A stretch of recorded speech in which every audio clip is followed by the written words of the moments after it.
মায়াবতী পর্ব ১৭। দুর্ভাগা ভাই বোনেরা আমার জন্যই এই পৃথিবীতে আসতে পারল না। মা, তুমিও কি আমাকে তোমার সন্তানের খুনি ভাবো? বাবা, তুমিও কি নৌকা চালাতে পারো? আমি তো পারি না। আমাকে কে নাও চালাইতে শিখিয়েছে জানো সাব্বির বাবা? সাব্বির বেশ উৎসাহ নিয়ে জিজ্ঞেস করে। কে শিখিয়েছে মেজো কাকা? তোমার বাবা। কি বাবা? বাবা, তোমাকে কে শিখিয়েছে? রিজভী হাসে। হাসতে হাসতে জবাব দেয়, তোমার দাদা। তখন তুমি কার মতো ছিলে বাবা? আমার মতো? না, তোমার চাইতেও ছোট। আমরা নৌকা চালাতে চালাতে গান গাইতাম। আব্বা গঞ্জের হাটে যাইতো, আমরাও যেতাম। গঞ্জ থেকে সন্দেশ আনতো, কি যে স্বাদ ছিল সেগুলোর। এখনকার ওগুলোতে সেই স্বাদ পাওয়া যায় না। মায়া প্রশ্ন করে, তোমরা অনেক আনন্দ করতে ছোটবেলায় বাবা। আর এতদিন পরেও কিভাবে মনে আছে নৌকা চালানো? রিজভী হাসে। হাসতে হাসতে বলে, মানুষ যতই আপডেট হোক না কেন, মা মানুষ কখনোই তার অতীত ভুলতে পারে না। সব কিছুই আমার বাম হাতের খেলা বুঝলে? সাবিহা জিজ্ঞেস করে, বাবা তুমি কি গাছে উঠতে পারো? বাড়ির পাশে যে আম গাছটা আছে ওইটাতে চড়তে পারবে? ওটাতে চড়েছো কখনো? রিজভী শুধু হাসে আর আনমনে ভাবে পুরনো কথা। বাড়ির পাশের আম গাছটা তার নিজের মায়ের হাতের লাগানো। বাড়িটায় তেমন গাছপালা ছিল না তখন। তার মা কত যত্ন করেই না তার সংসারটাকে গুছিয়ে নিয়েছিল। বাড়িটা রাস্তার চাইতে নিচে ছিল। তার মা আর দাদি মিলে মাটি কেটে কেটে এনে বাড়ি উঁচু করেছে। কত ধরনের গাছপালা লাগিয়েছে তার মা, অথচ এই সংসারে তার এখন কোনো অস্তিত্বই নেই। তার কথা মনে করার লোকও নেই। তার সন্তানের জায়গাও নেই। আহ দুনিয়া, কি আজব এই দুনিয়া। সূর্য ধীরে ধীরে ডুবে যাচ্ছে। পশ্চিম আকাশ লাল বর্ণ ধারণ করেছে। রিজভী পায়ের দিকে নৌকা নিয়ে যায়। হঠাৎ করেই মরিয়মের ভাই পানিতে ঝাঁপ দেয়। সাব্বির আর মায়া চিৎকার করে ওঠে, কিন্তু ছেলেটি কয়েকটি শাপলা ফুল তুলে এনে সাব্বিরের হাতে দেয়। ছেলেটি সাঁতরে পাড়ে উঠে গিয়ে দৌড় লাগায়। রিজভী হাসতে থাকে। তার ছেলে মেয়েরা যে ননির পুতুল সামান্য একটা ব্যাপারে চিৎকার দিয়ে উঠেছে, অথচ গ্রামের ছেলে মেয়েদের কাছে এইটা কোনো ব্যাপারই না। হ্যাঁ বলো। মায়া মিনমিন করে বলে, স্যার আমি মায়া বলছিলাম। জানি মায়া, তোমার নাম্বার সেভ আছে ফোনে। কি হয়েছে আজ আবার? কোনো সমস্যা? ঠিক সমস্যা না, আসলে কবিতাকে কল দিয়েছিলাম, ও ফোন ধরে শুধু কান্না করে কেটে দিল। কিছু হয়েছে কি ওর? ও তো কাল বলেছিল ওদের বাড়িতে যাবে। সেখানে কি গিয়েছে? কিছু হয়েছে? মায়াও একটা জটিল পরিস্থিতির মধ্যে দিয়ে যাচ্ছে। তুমি সবসময় পেলে ওকে জিজ্ঞেস করো। সবচেয়ে ভালো হবে যদি ওর সাথে দেখা করে কথা বলো, বুঝলে? ফোনে আসলে সব কিছু বলা যায় না। আমি বুঝেছি, আমি ওকেই জিজ্ঞেস করব। ধন্যবাদ স্যার। আর কিছু জিজ্ঞেস করবে না? মায়া হকচকিয়ে উঠে বলে, হ্যাঁ অবশ্যই। স্যার ভালো আছেন? কাব্য মুচকি হেসে উত্তর দেয়, সে ভালো আছে। বাসার ছাদে দাঁড়িয়ে দাঁড়িয়ে সিগারেটে ফুঁকছে আনোয়ার। নিজেকে তার আজ একটা ব্যর্থ পিতাই মনে হচ্ছে। সে কবিতার মাকে এতটাই ভালোবেসেছিল যে তার কারণে তার আশেপাশে থাকা সবাইকে সে অবহেলা করেছে। কবিতার মাকে ভালোবেসে বিয়ে না করলেও বিয়ের পর কেমন একটা মায়া জন্ম নিয়েছিল। অভাবের সংসারে শত কষ্টের মাঝেও সে সবসময়ই হাসি মুখে থাকত। সামান্য একটা দর্জির দোকান ছিল তার। কবিতার মাও কাজ জানতো। নিজের বিয়ের পর সব গয়না বিক্রি করে দিয়ে একটা বড় দোকান কিনেছিল নিজের স্বামীর জন্য। সেই দোকানটায় আজ শোরুম রূপ নিয়েছে। এই বাড়িটা কত কষ্ট করে বানিয়েছিল তারা। সব লোন যখন শোধ হলো তখন গয়না গড়িয়ে দিয়েছিল তাকে। কবিতা তখন পেটে। তখন সে পড়তো না, বলতো ছেলের বইয়ের জন্য রাখেন, নয়তো মেয়ের জন্য। সে হাসতো, বলতো বাচ্চা না হতেই কত দূরের চিন্তা ভাবনা। বাচ্চাটাকে নিয়ে খুব আগ্রহ ছিল তার, কিন্তু বেচারি চোখের দেখাও দেখে যেতে পারল না মেয়েটিকে। মেয়েটিকে দুনিয়ায় আনার জন্য নিজের প্রাণ বিসর্জন দিয়ে দিল। তখন আনোয়ারের মনে হয়েছিল সব দোষ বাচ্চাটার। মুখও দেখেনি তার, কোলেও নেয়নি, বৈরাগ্য জীবন নিয়েছিল। বড় আপাই তখন তার দেখাশোনা করছিল। হুট করেই একদিন সে শুনল তার জন্য মেয়ে ঠিক করেছে। সেও দেখতে যায়নি পাত্রীকে। সে তো বিয়ে করতে চায়নি। বিয়ের রাতে দেখলেও মেয়েটার শরীরে কবিতার মায়ের জন্য আনা গয়না। মাথায় রক্ত উঠে গিয়েছিল তার। বাসরাতে সব গয়না খুলে তাকে দিতে দিতে বলেছিল। মেয়েটি ভয়ে ভয়ে চোখে তাকে দিয়েও দিয়েছিল। পরবর্তীতে হয়তো তাকে আরও অনেক গয়না কিনে দেওয়া হয়েছিল, কিন্তু সেই রাতে কি সে কাজটা ঠিক করেছিল? তার কি উচিত ছিল না তাকে বুঝিয়ে বলা? হয়তো তাহলে সে বুঝতো। মেয়েটিকে সময় দিত না সে মোটেও। নিজের মেয়েটিকেও যে সে ভালোবাসতো তেমনটিও নয়। তার মা তার স্ত্রীর সাথে যে খারাপ ব্যবহার করত সেটা সে বুঝতো, কিন্তু কিছুই বলতো না। তখন তার কাজকে সে সঠিকই মনে করত। কিন্তু আজ কেন এত অনুতাপ হচ্ছে? কেন মনে হচ্ছে সব কিছুর জন্য সেই দায়ী? তার যে মা তার স্ত্রীর বাড়ির লোকদের সহ্য করতে পারতো না গরিব বলে, হঠাৎ করেই তারা কিভাবে যেন তার কাছে প্রিয় হয়ে উঠেছিল। তারা বেশিরভাগ সময়ে এই বাড়িতে এসেই পড়ে থাকতো। মা কিছুই বলতো না, কিন্তু কবিতাকে বড় আপাকে দিয়ে দিয়েছিল। এমনকি মৃত্যুর আগে সে বলে গিয়েছিল তাদের বাড়িতে যেন তার শ্বশুরবাড়ির লোকেরা কোনো অসম্মান না হয়। তারা যে কোনো সময় এই বাড়িতে আসতো। সে কিংবা আনিকা দাওয়াত না দিলেও, এমনকি আনিকার বড় বোনের ছেলেটা এই বাড়িতেই থাকে বেশিরভাগ সময়ই। আর হয়তো পারবে না তারা এই বাড়িতে বিনা দাওয়াতে আসতে। তাদের এই বাড়িতে আসার পর যে তারা নিজেরাই নিজেদের কর্মদোষে বন্ধ করে দিয়েছে। তবে আজ নিজেকে সব কিছুর জন্য দায়ী মনে হচ্ছে। সে যদি কবিতা আর আনিকাকে কিছুটা হলেও ভালোবাসতো, তবে হয়তো আজ এইরকমই একটা দিন আসতো না। তার মেয়েটা এত কষ্ট নিয়ে এ বাড়ি থেকে চলে যেত না। এত অনুতাপ নিয়ে সে বাঁচবে কিভাবে? কায়রা আজ একটুও দুষ্টমি করছে না। হয়তো মায়ের কষ্ট হচ্ছে সেটা বুঝতে পারছে। মায়ের পাশে গুটিসুটি মেরে শুয়ে আছে। আয়রাও চুপ করে আছে। আনিকা বুঝতে পেরে বলে, তোমরা না ঘুমিয়ে কেন ঘুমের ভান করে আছো বলো তো? আয়রা আর কায়রা দুজনেই চোখ মেলে তাকিয়ে হেসে বলে, আম্মু, তোমাকে একটা কথা জিজ্ঞেস করি। কি মা? কায়রা বলে, কবিতা আপু কি আর আসবে না আম্মু? আমাদের সাথে কি রাগ করেছে আম্মু? আর আসবে না? আমাদেরকে আদর করবে না? আপু তো বলেছিল এইবার আমাদের সাথে থাকবে, অনেক দিন থাকবে। চলে গেল কেন আম্মু? বলতে বলতে কেঁদে দেয় দুজনেই। কান্না ব্যাপারটা যেন সংক্রামক। সেটা ছুঁয়ে যায় আনিকাকেও। সেও কান্না করতে করতে বলে, কেন আসবে না মা? অবশ্যই আসবে। এটা তো তারও বাড়ি, তার মায়ের বাড়ি। সে অবশ্যই আসবে। সত্যি আসবে? কবে আসবে? এখন আসবে না মা, পরে আসবে। পরে কবে মা? সেটা জানি না। তোমরা কি কালকে কবিতাপুর কাছে যাবে? দুজনেই একসাথে বলে, হ্যাঁ, কালকেই যাব। তুমি কি নিয়ে যাবে আম্মু? অবশ্যই নিয়ে যাব মা আমার। কিন্তু এখন যে ঘুমোতে হবে, না ঘুমোলে সকালে দেরি হয়ে উঠবে, আর দেরি করে উঠলে কবিতাপুর কাছে যেতেও দেরি হবে। ওকে মা, আমরা ঘুমোবো এখনই। এই কায়রা, চোখ বন্ধ কর। মেয়েদের ঘুমন্ত নিষ্পাপ মুখের দিকে তাকিয়ে থাকে আনিকা। ইস, কি সুন্দর তারা! আরিয়ানও কত সুন্দর। তার প্রথম বাচ্চাটাও কি এতটাই সুন্দর হতো? আচ্ছা, তার কি মেয়ে হতো নাকি ছেলে?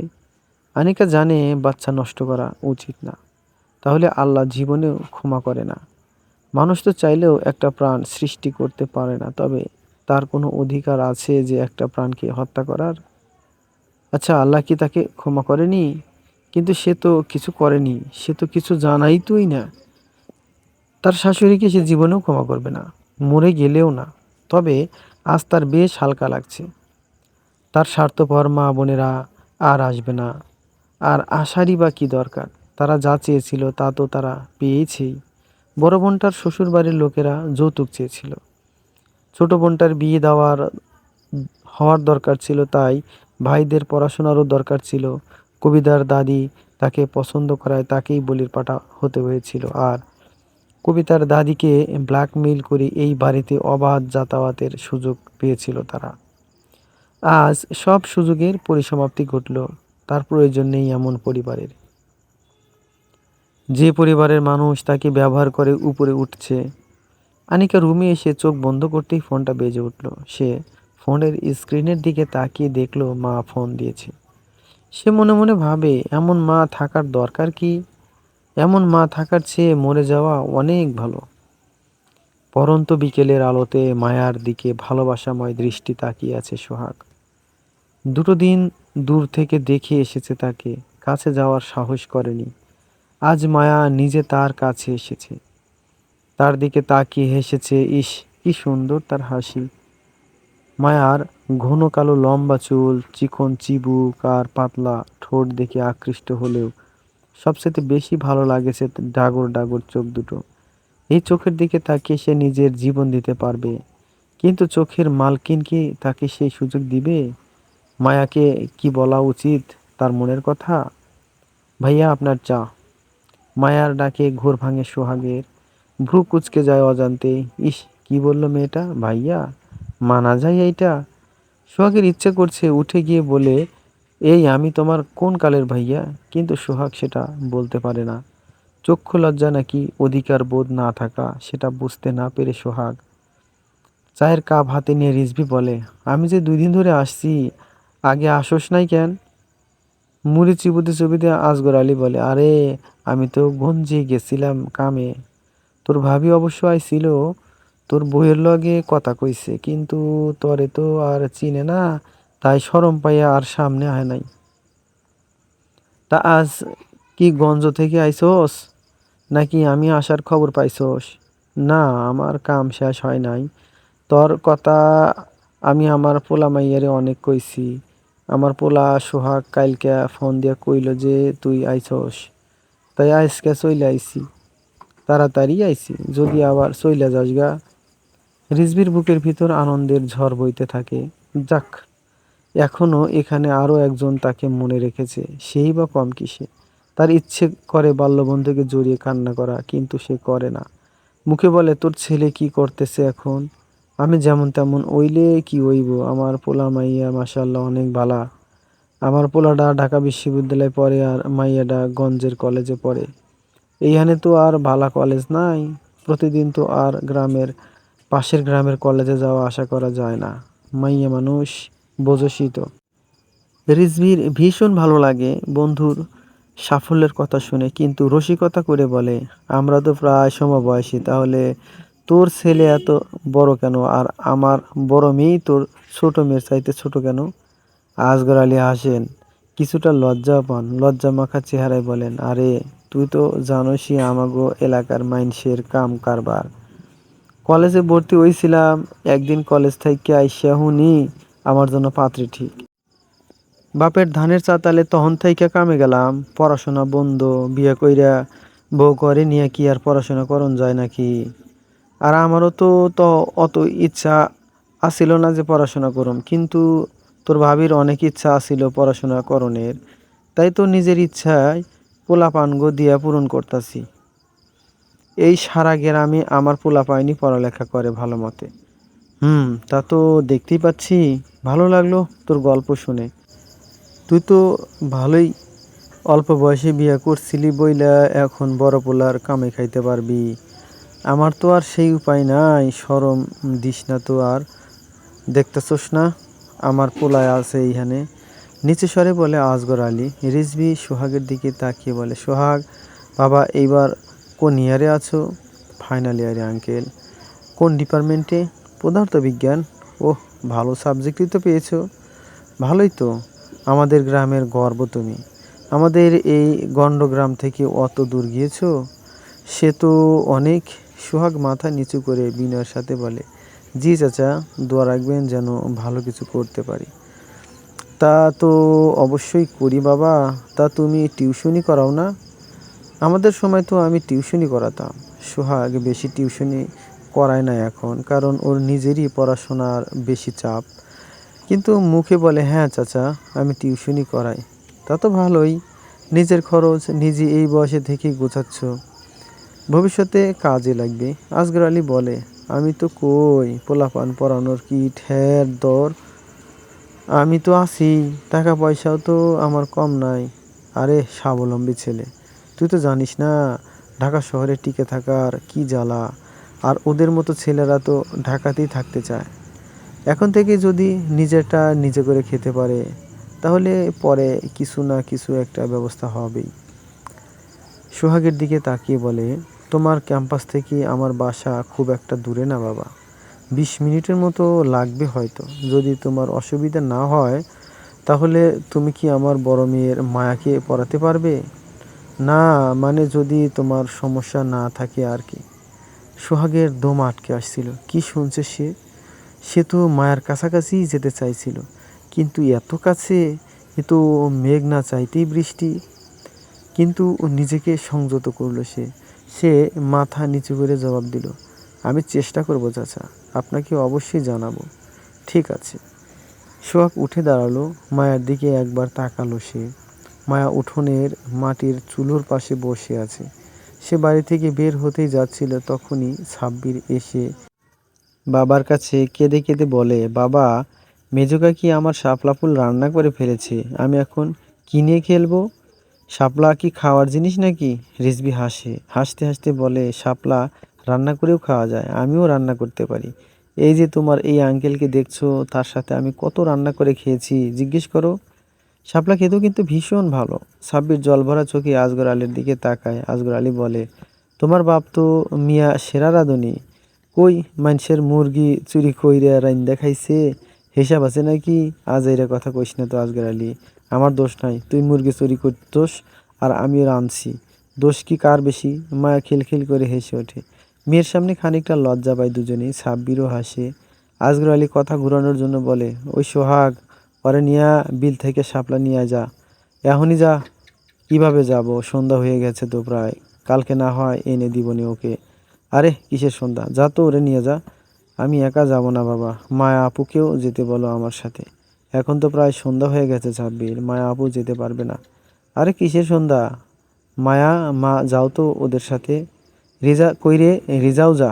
মায়া কিছুই বলতে যাচ্ছিল, কিন্তু তার আগেই রিজা মাথায় ওড়না টেনে বের হয়ে আসে। সাব্বিরের কাছে গিয়ে ওর হাত ধরে সোহাগের কাছে গিয়ে বলে, মায়া আপু তুমিও এসো। অগত্যা মায়া হাত ধুয়ে ওদের পিছনে যায়। সোহাগ কি বলবে ভেবে পাচ্ছে না। মায়া আর রিজা পাশাপাশি হাঁটছে। সে সাব্বিরকে সাথে নিয়ে হাঁটছে।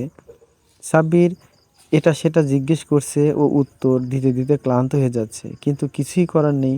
আর তাছাড়া এই ছেলের জন্যই এখন সে এখানে, তাই কিছুই বলারও নেই। রিজা হঠাৎ করে বলে ওঠে, সোহাগ ভাই, ঢাকা শহর কি অনেক সুন্দর? তুমি না কইছিলা একবার ঘুরতে নিয়ে যাইবা, জানো আমিও এইবার মায়াদের সাথে যামু।